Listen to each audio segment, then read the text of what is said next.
Hello everyone, Kasia here. Today I'm talking about the main root cause of stress for highly sensitive people. And I'm talking about the root cause, not the sources of stress, because you probably know what are the sources of stress. Maybe the large groups of people stress you out. Maybe loud noises stress you out. Maybe being in certain locations stresses you out, right? So you might know this already. But what are the root reasons? It's a whole different game. And this is why I went into learning learn about the mind-body connection, because it goes right down into understanding our patterns and what underlies how the psychology and how the behavior manifests, which is what the most of the mainstream psychology looks at. When we understand our patterns, our body and our energy more, it helps us get deeper into understanding what is the root cause and what we can do about eliminating the root cause, working with it, or working with ourselves to help reduce the results of what is happening. Now, this video is going to be very good for all highly sensitive people, especially the INFJ, INFP personality, people who are the most sensitive of all, which corresponds with my personality type. I wanted to make this video really because I was working on my free toolkit for stress resolution for highly sensitive people, that is for all my newsletter subscribers, and I was working specifically on that chapter and was thinking, reflecting on how many people are missing this important point and how this is so much different a root cause of stress for highly sensitive people than for others, because our energy and our construct and our kind of the way we are wired is a little bit upside down than the other people, let's say the whole rest of people that are not highly sensitive. And this is where I will start to talk about the root cause. And actually there are two that are very closely connected. The first one for highly sensitive people is that they identify so much with the role of being a good person. Their high empathy levels makes it so acutely felt when they feel someone else being sort of uncomfortable, or when they are in pain, or when they are disapproving on someone else's behavior, when the other person is in stress, when they are emotionally intense, kind of angry or disappointed or sad. And the highly sensitive person puts it on themselves so that they are not causing anyone more stress. So they adjust basically their whole personality to make the entire world be comfortable with them. And unfortunately, that means they are not living authentically their own life. Whew, this is like a big kind of snowball of things that it brings with, because if you are identifying with being this good, nice, gentle, kind, loving, spiritual, all that kind of things, then it doesn't leave room for a whole lot of personality traits, emotions, and intensity that are a part of being a human. So where would your anger go if you are constantly projecting that image? And when you started projecting that image and identifying with that role, then you extend that to judge yourself even when you're alone. So people that are highly sensitive and identify with that image that doesn't offend, doesn't disrupt, doesn't make waves, doesn't rock boats and whatever you want to call it, then they also take it in themselves because they judge the behavior that does it. And even when they're alone, they often cut off from all these emotions, all these aspects of themselves that we might call shadow aspects that they don't want to identify with. All of a sudden they are a different person, right? Obviously stems from childhood when they felt so much of a distress of mommy or daddy when they said, you are being a bad girl when you do this, or look how you make mommy feel, stuff like that, which obviously are unfair and untrue because everyone is responsible for their own feelings, and mommy and daddy had to sort their shit out rather than put it on you. And this is what causes a highly sensitive person to take this personality and identify with and cut off a lot of their humanity that then gets pressed down into their subconsciousness and being repressed.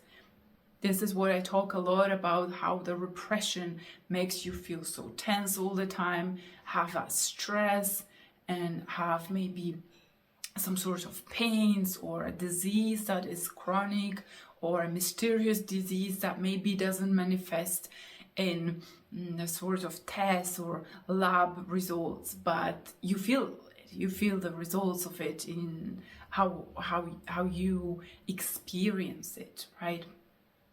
So the repression of emotions, especially rage and anger and fear and sadness and all that stuff, it never goes away, right? It has nowhere to go away because you cut it off and you just squished it. If that resonates, then the second part, the second root reason that really is so interlinked is going to resonate as well. What happens in these situations when we cut off all this baggage, all these negative emotions that people don't want to see? They are uncomfortable with it. They can't deal with it, so they make us feel like it's something wrong in us. And we start having a problem with feeling it. We cut ourselves off from our bodies. This is what I did. This is what virtually every highly sensitive person that I've ever known is doing. They cut themselves off from their body. They go up into their heads. They escape their experience in maybe seeking an outlet in creativity, in spirituality, various ways, poetry and stuff like that, which in themselves are not bad, or escapism. I'm just treating them neutrally as how they serve the young people when they have nowhere to go. They need to find a sort of way of expressing and dealing with their emotions, and this seems to be a safe place. But let's put it aside. Let's go back to the root reason, which is cutting off from the body. And what happens then? It propels the identification with goodness, with gentleness, with niceness, with pleasing everyone, with being perfect, with just constantly serving the external world, but not serving yourself, because you're so cut off from what? From all the feelings, because they feel too intense. Now, this comes back to the old wounds, the old memories of when this has happened in childhood.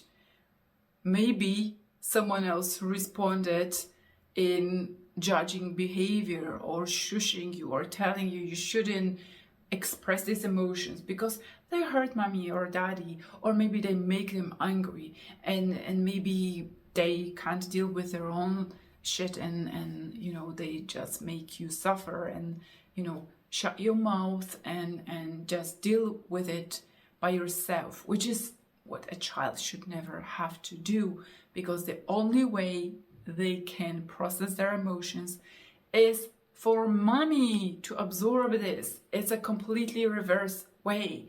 So the mommy and daddy should serve as a sort of grounding place for the child, which then the child would learn how to ground themselves through something else. But this is a whole different story. Now, because the intensity is so strong, the child goes into their head or escapes completely. And what happens then, they are cut off from all their emotions, which then affirms that they don't have them. Oh my God, they disappear. All the anger and sadness and fear disappeared, right? No, it didn't disappear. It just kind of got cut off and you just don't feel it. Well, this whole tangle of events, what I was just saying, so disconnect from the body and identification with being a good boy or a good girl, is really a combination made in hell, because it will never allow you to access your needs, access the power that resides in your body to express those needs, to communicate your boundaries, and to feel the emotions moment to moment that signal us what do we need in a given moment, what we desire, if this situation is suitable for us.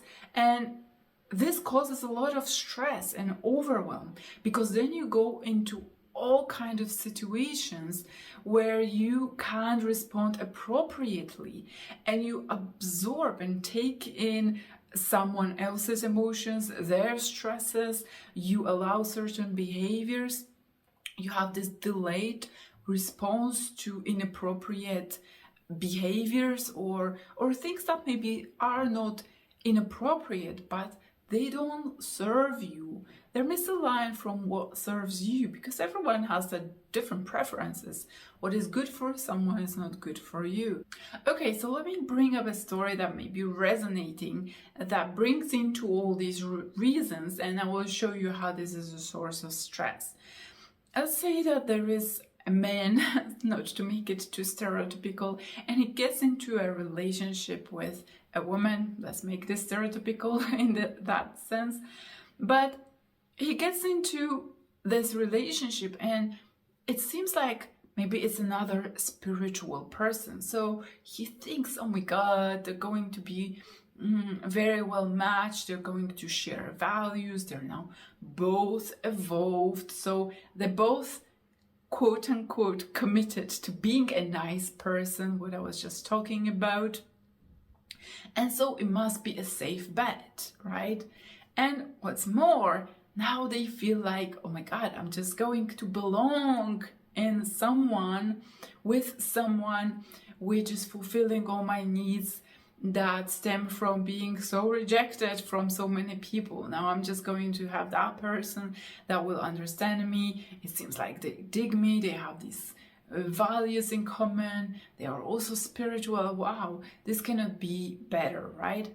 And time goes by, and that supposedly nice and good and all that perfect person now starts showing different side to them, and they show maybe some signs of, giving red flags. Maybe they are judgmental in various ways. Maybe they say some words that are a little bit abusive, and that highly sensitive person just thinks, oh, but they don't mean it. Obviously, that was just a kind of situation that maybe it was provoked by some situation. Maybe they're still dealing with their traumas, and more times passes and more things are happening. Maybe there are more kind of put downs, maybe some backhand kind of compliments that mix in something good and something bad. And maybe there's a little bit more gaslighting from that spiritual partner, and that man is racking their brains like, what is going on, right? This is clearly a sensitive person like me. They're surely good as me. So what is going on? I'm not sure how I'm feeling about this. They say they apologize, but maybe I should forgive them more. Maybe I shouldn't be as judgmental. Maybe they're just going through their traumas.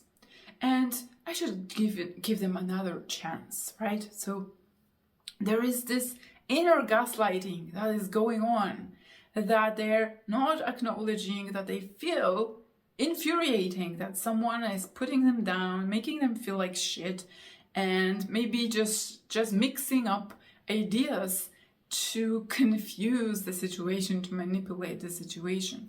So that man is even explaining to themselves, is justifying everything that person is doing and talking themselves out of feelings. Why? Because they mostly live up in their head, cut off from their feelings. They cannot validate their feelings fully. But they're using the mind and the superficial sort of things that are usually words that person is saying and proclaiming and promising and all that, so they can easily talk themselves out. And a lot of stress is coming out of it. Maybe they're starting to feel like some symptoms are coming up over time because they feel stomach pains when that other person is angry at them, but that man is unable to voice anything out of fear that they will be gaslighted again, or maybe they have to again experience another outburst.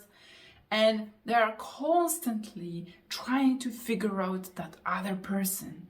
What are they thinking? What are they feeling? What is it going on? And they're blocking their emotions, blocking their sensations. So they're constant trying to understand the other person. Now, this is a perfect situation that so many highly sensitive people go through that can take very, very long. That by the time they figure out that this is not the right person for them, they have already suffered a lot of stress, maybe health problems, the self-esteem injury, they've suffered some sort of gaslighting, manipulation, maybe they've been abused in some ways. In any sort of case, the combination of being cut off from the body and being all the time in your head is going to be that combination made in hell. That always is going to be root cause for all stress, anxiety, and a lot of things that can go wrong in life and can continue to go wrong in life for as long as decades or entire life. Okay, so if any of this resonates, if you feel like you are that kind of person that is always trying to understand what people are all about, how they feel, how they think, what you should do to make them feel better, or how you should adjust yourself, and maybe how you are feeling disconnected from your feelings and being up in your head and escaping at times and feeling stressed, then I want to encourage you to sign up to my newsletter, because from now on, every person that signs up will be given the ultimate stress resolution toolkit for highly sensitive people. That includes not only the 3-step method of using the body to resolve stress in any given moment, but also the stress prevention system, where I talk about more of these root causes of stress and how I work with them, the ways you can start working on them on your own. So if this is something that interests you, I highly recommend it. The link is in the description of this episode. I hope learning about it was useful, and I hope you will be joining me for more videos and episodes like this one. For that reason, subscribe, like, and follow me along. For now, thank you for listening, thank you for watching, and I will talk to you very soon.